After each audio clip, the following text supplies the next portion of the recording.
So, in a shocking turn of events, after the Trump administration released their outline of their proposed 2026 budget, which included cutting $33 billion in HUD funding and wiping out the federal Section 8 program in favor of providing block grants to help states administer their own Section 8 programs, the Democrats have struck back with their own Section 8 bill, which would completely reform the Section 8 program. So in this video, we're going to completely go over what's proposed in this bill, just how realistic it is to getting passed, and if passed, what it would mean for Section 8 tenants and landlords, and exactly how it would affect the economy. So just recently, President Trump released an outline of his proposed 2026 spending budget, and he released it through the Office of Management and Budget Director, Russell Vought. Now, it's obvious that Trump backs this budget outline because in the very first sentence of the letter, it says, "This letter provides President Trump's recommendation on discretionary funding levels for fiscal year 2026. So he's stamping this proposal with his seal of approval. Now, Russell Vought is said to be the mastermind behind Donald Trump's presidency. They say that he's been behind the scenes calling all the shots, and he actually just replaced Elon Musk as the head of the Department of Government Efficiency, also known as DOGE, who's been canceling programs, terminating contracts, and firing everybody. So Russell Vought has some pull, and he's been throwing his weight around. And I'm pretty sure he outlined this budget proposal when Trump just signed off on it. But either way, Trump's backing him, and he's backing this proposal. But the proposal suggested cutting funding from over 120 different federal programs. And one of those programs is the Housing Choice Voucher Program, known as Section 8. Surprise, surprise, right? They just fully funded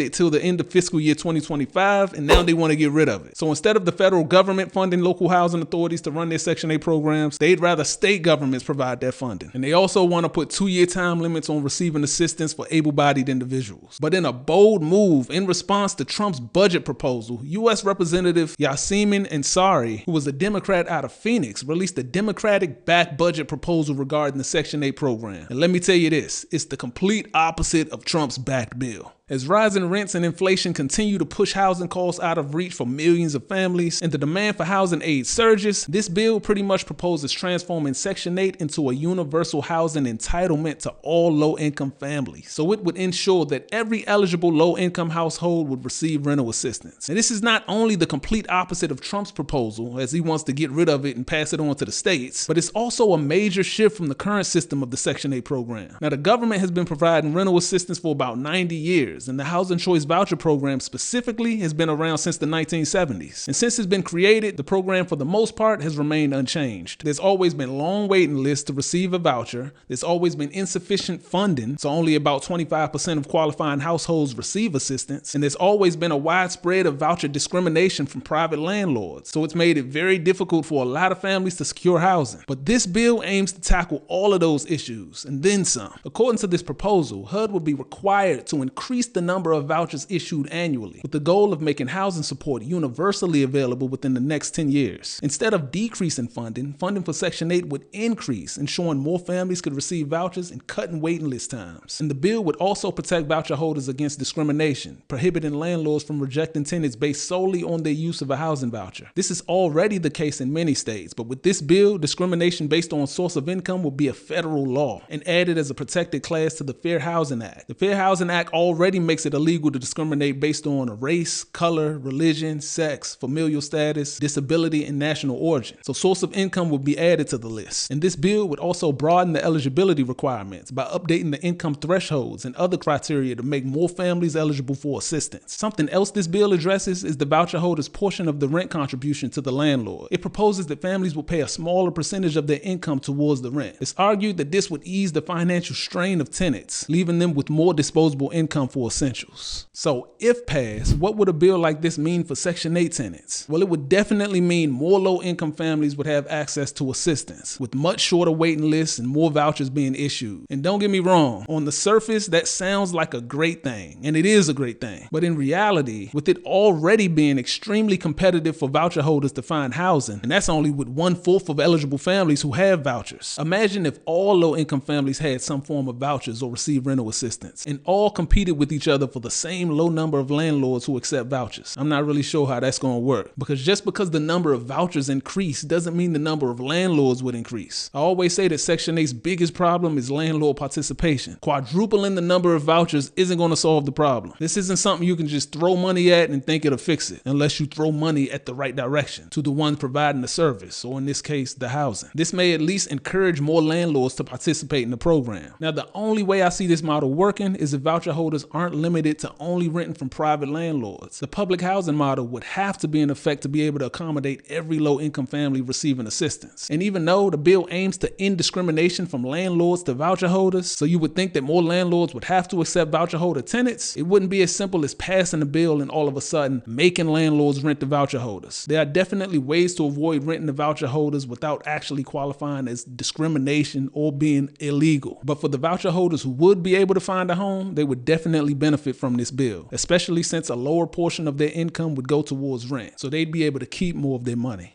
So how would this proposal, if passed, affect Section 8 landlords? Well, there would be a lot more options when it comes to screening and selecting tenants. As a landlord, screening for a high-quality tenant is the backbone of our business. The tenant literally makes or breaks your investment, and having more options to choose from is obviously a good thing. And if the tenant's portion of the rent is lowered so that the majority is covered by housing, then that's beneficial to the landlord as well. Now, don't get me wrong, the majority is usually already covered by housing, but with this bill, even more would be covered by housing. It's always easier when housing covers a large portion of the rent. I've had multiple tenants when housing covered 100% of the rent. And when I tell you the peace of mind you get from not having to worry about collecting rent from tenants, it's a huge benefit. So that would also be a great thing for landlords. Now, as far as the economy, I think it's pretty obvious that this bill would be very expensive. And to afford something like this would mean higher taxes. Now, that part I don't agree with, especially if it would heavily affect the middle class's portion of taxes, as a lot of us are already struggling as is. Now, if it came from billionaires' taxes, I guess I'm okay with that. But the bottom line is that it would have to be funded somehow, and this proposal seems a little pricey. Another potential effect is, the unfortunate truth is that it might have people feeling more entitled and start to expect assistance, to the point where they don't want to better themselves or their situation. Providing too much help can hinder someone more than it actually can help someone. At the end of the day, you want to assist people, but you also want them to be motivated to help assist themselves. And it's a fine line with how much assistance should be provided, but that's something we would definitely have to deal with. So exactly how realistic is it that this proposed bill would actually be passed? In my opinion, I don't think the Republicans and even some Democrats would ever pass this bill in its entirety. Republicans have generally resisted expansions of federal aid programs because of concerns about cost. And I feel that both sides are literally throwing everything that they can at a wall and seeing what sticks. But one thing this proposal is doing is sparking crucial conversations with both sides about how to address America's worsening affordable housing crisis. And it's important to know that some states and local governments are experimenting with new programs to address housing issues. Cities like Los Angeles and Denver are piloting guaranteed rent assistance initiatives. It should be interesting to see how those turn out. If they're successful, it may be something to think about implementing nationally. As of now, both sides are proposing how they want to handle Section 8 and other programs in this country. I guess we'll see. Make sure you guys like and subscribe to stay updated on housing in this country. And as always, thank you guys for watching.